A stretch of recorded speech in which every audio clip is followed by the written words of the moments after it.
सोने के टुकड़े और जलता दीपक। किसी नगर में एक चोर रहता था। वह अक्सर रात को लोगों के घरों में घुसता, जो भी हाथ लगता उसे लेकर चंपत हो जाता। एक रात वह ऐसे घर में घुसा जिस पर कई दिन से ताला लगा था। बरामदे में पहुंचा तो उसने देखा कि एक कमरे में दीपक जल रहा था। वह सावधान हो गया। उसे लगा कि जरूर कमरे में कोई होगा। वह धीरे धीरे दबे पांव कमरे तक पहुंचा। वह कमरे के बाहर इंतजार करने लगा। जब अंदर से कोई आवाज नहीं आई तो उसने भीतर झांका। अंदर कमरे में एक पलंग और 3-4 बड़ी अलमारियां थीं, पर कोई दिखाई नहीं दिया। वह भीतर पहुंचा तो देखा कि कमरे में सोने के टुकड़े फर्श पर पड़े चमचमा रहे थे। अपने भगवान को इतनी दयालुता दिखाने के लिए धन्यवाद दिया। वह सोचा, मैं यह सारा सोना उठा लूंगा, फिर मुझे चोरी करने की जरूरत भी नहीं पड़ेगी और मैं चैन से रहूंगा। उसने जल्दी से सोने के टुकड़े रुमाल में भरने शुरू कर दिए। कमरे से निकलने लगा तो कुछ और टुकड़े दिखे। उसने रुमाल की गांठ खोली और उन्हें रखने लगा। इस तरह जब भी वह जाने लगता तो कुछ सोने के टुकड़े दिखने लगते। वह सारी रात यही काम करता रहा। उसे पता भी नहीं चला कि कब सुबह हो गई। लालच ने उसे सारी रात रोके रखा। सुबह की रोशनी में जाना खतरे से खाली नहीं था। अचानक किसी के दरवाजा खोलने की आहट हुई। दीपक भी बुझ गया था। कमरे में पड़े सोने के टुकड़े भी गायब हो गए। चोर अचानक कुछ तय नहीं कर सका। उलझन में पड़कर उसने वह पोटली वहीं छोड़ी और अलमारी के पीछे छिप गया। एक साधु महाराज भीख के कटोरे के साथ कमरे में आए। वे वहां पड़ी पोटली को देख सोचने लगे, इसे यहाँ कौन छोड़ गया, ये यहाँ कैसे आई। उन्होंने उसे उठाकर खोला तो उसमें राख पड़ी थी।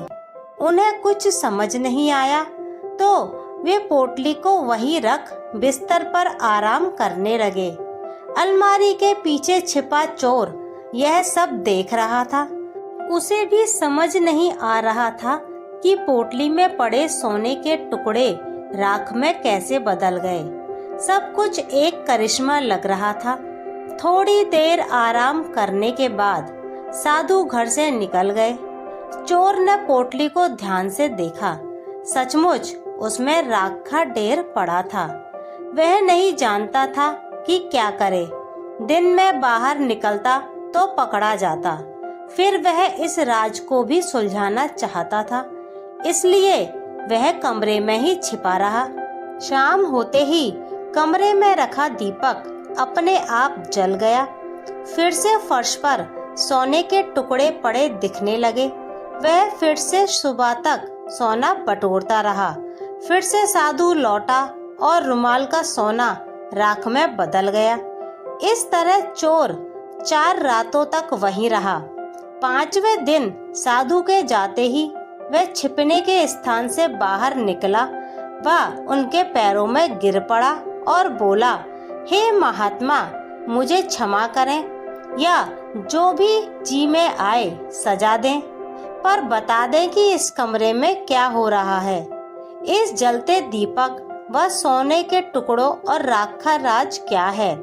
साधु ने चोर से कहा, सुनो युवक, कभी इस धरती पर एक मठ था।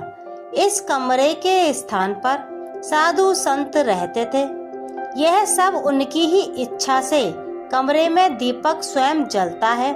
फर्श पर सोने के टुकड़े बिखरे रहते हैं, पर पोटली में बांधते ही राख के ढेर में बदल जाते हैं। चोर साधु की बातों से बेहद प्रभावित हुआ। साधु ने कहा, निश्चय ही तुम पिछले जन्म में भले आदमी रहे होंगे। ईश्वर तुम्हारे प्रति दयालु है।